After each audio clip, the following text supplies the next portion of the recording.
오늘 하나님의 말씀 시편 18편 31절로 36절 단락이에요.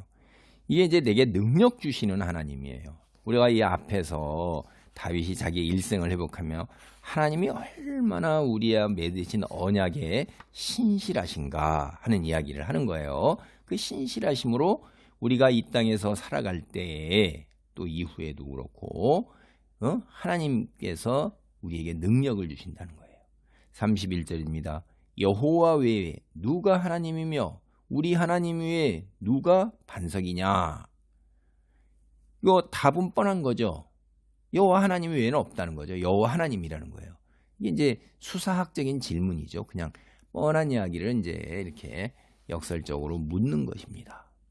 이 하나님이 힘으로 내게 띠띠우시며 허리띠를 띠우셨어요. 내 길을 완전하게 하시고 내가 걸어가는 그 길이 하나님 보시기에 완전하고 그런 거예요. 나의 발을 암사슬 발 같게 하시며 그 사슴이 얼마나 그 뛰어갈 때 그 힘이 있습니까? 나를 나의 높은 곳에 세우시며 높은 곳에서 멀리 내다보고 좌우 전후 좌우 다 살펴볼 수 있어요. 이게 이제 물리적인 것만 얘기합니다. 그렇게 되면 적들의 동태를 금방 다 파악할 수 있죠. 내 손을 가르쳐 싸우게 하시니 내 팔이 놋활을 당기도다. 이 활도 쏘는 법을 연습을 해가지고서 반복해야지 어떻게 돼요? 잘 쏘잖아요. 그러니까 우리가 그 활쏘기나 총쏘기 보세요. 그거 배우는 겁니다. 저도 이제 이런 거 고등학교 때 제가 사격부에서 사격을 할 때 호흡법부터 그다음에 방아쇠 운지법 그다음에 가늠쇠 하는 거 이런 거 다 배워서 끊임없이 연습을 하는 거예요. 그렇게 이게 가르쳐서 활도 그냥 활이 아니에요. 세상에 쇠, 놋 얼마나 튼튼하고 그 당기겠어요? 그 활, 놋활 이런 거 같은 거는 그냥 요즘 말로 하면 30cm 두께의 탱크도 그냥 뚫어버리는 거죠. 그러니까 이 엄청난 거를 쏠 수 있도록 내 팔도 하나님께서 힘 주시는 거예요. 또 주께서 주의 구원하는 방패를 내게 주시며 주의 오른손이 나를 붙들고 주의 온유함이 나를 크게 하셨나이다. 여러분, 방패라는 게 뭐예요? 적으로부터 모든 공격을 막아내는 거죠. 근데 누가 방패세요? 주님이 나의 방패세요. 여호와 하나님이 방패인데 천하무적에 뚫을 창이 없는 겁니다. 하나님께서 그렇게 되시며 주의 오른손이 나를 붙들고 항상 성경에서 오른손은 권능이잖아요. 능력으로 나를 붙들어서 내가 넘어질 일이 없어요. 주의 온유함이 나를 크게 하셨나이다. 내가 큰 인물이에요. 아랫사람 덕장이죠.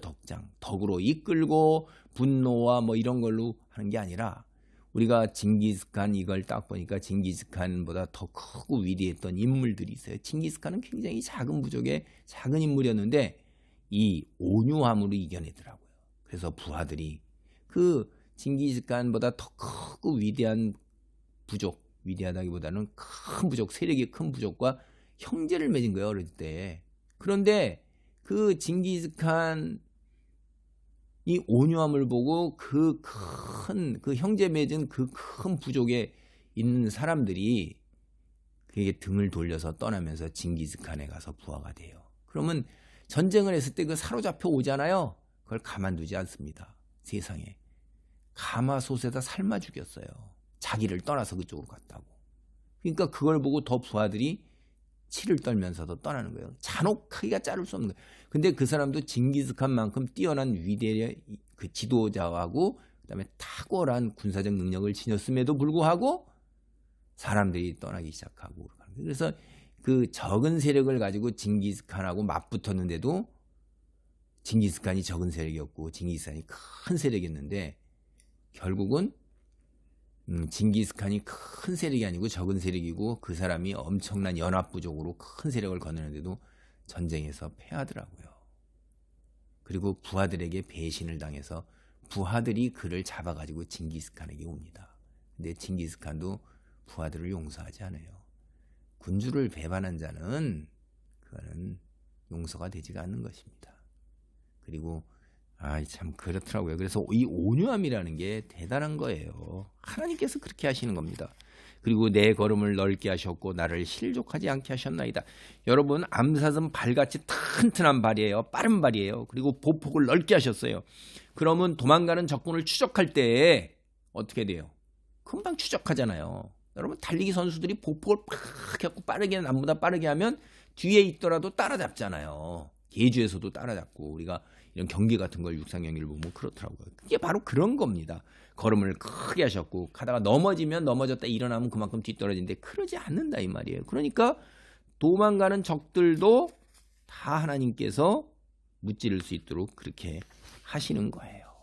여러분, 하나님이 우리의 방패가 되고 우리가 적들을 공격할 수 있는 능력과 힘을 키워주시기도 한다는 그 사실, 그거를 굉장히 강조하는 것입니다. 그 다음에 처음부터 얘기한 반석이라는 얘기를 들으면 여러분, 반석 위에 지은 집, 이거 금방 생각나시죠?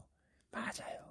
그렇게 성경을 갖다 연상되고 하셔야 돼요. 예수님도 반석 위에 집을 지은 사람에 대해서 마태복음 7장 24절로 27절 복이 있다고 말씀하셨어요. 창수가 나도 세상이 요동쳐도 흔들리지 않는다 이 말이에요. 그러니까 반석이신 여호와 하나님, 그 위에다 믿음의 집을 짓는 사람이 참으로 복이 있는 사람이에요. 여호와를 의지하는 사람이 모두 다 뭐라고 고백을 해요? 주님밖에 그 어느 누가 하나님이요, 우리 하나님밖에 그 어느 누가 구원의 반석인가, 이렇게 다 묻는다 이 말이에요. 그래서 예수님께서도 베드로를 뭐라고 그랬어요? 반석이라고 그러잖아요. 반석. 응? 반석이라는 거고, 그 반석 위에 교회를 세우리라. 믿음의 고백 위에, 예수님을 믿는 베드로 그 고백 위에 교회가 우리가 시작된 것입니다. 여호와 하나님의 참신이 하나도 없는 거예요. 다 거짓된 신입니다. 우리 인간이 손으로 깎아 만든 거예요. 말도 못하고 움직이지도 못해요. 발로 걷어차도, 내가 발로 걷어찼으면 그놈이 다시 진짜 신이라면 더 큰 발로 나를 걷어차야 할 거 아니에요. 신이니까 뭐 아무것도 없죠. 색칠도 내가 하고 점도 내가 찍어요. 눈동자도 내가 그려놨습니다. 그리고 거기다 대고 계속 절하고 있는 거예요. 기가 막힌 거죠.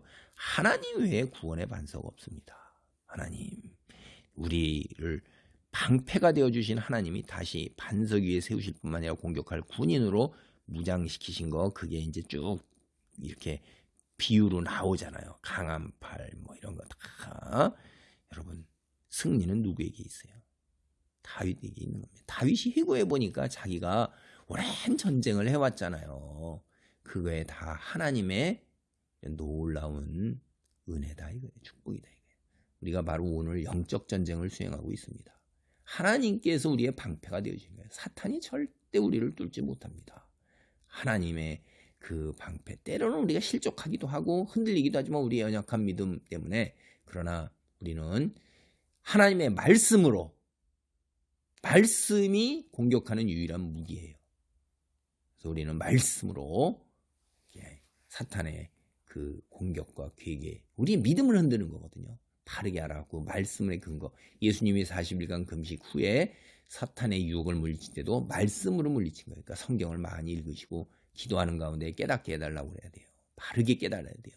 자기 욕심에서 세상의 것으로 눈이 꽂혀가지고 아전 인수식으로 해석하면 그러면 망하는 거예요.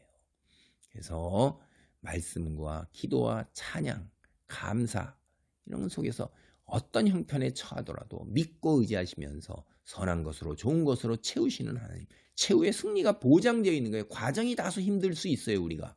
그런데도 그 결과는 이미 금메달이 주어져 있다는 거, 확신 속에서 살아가시기 바랍니다.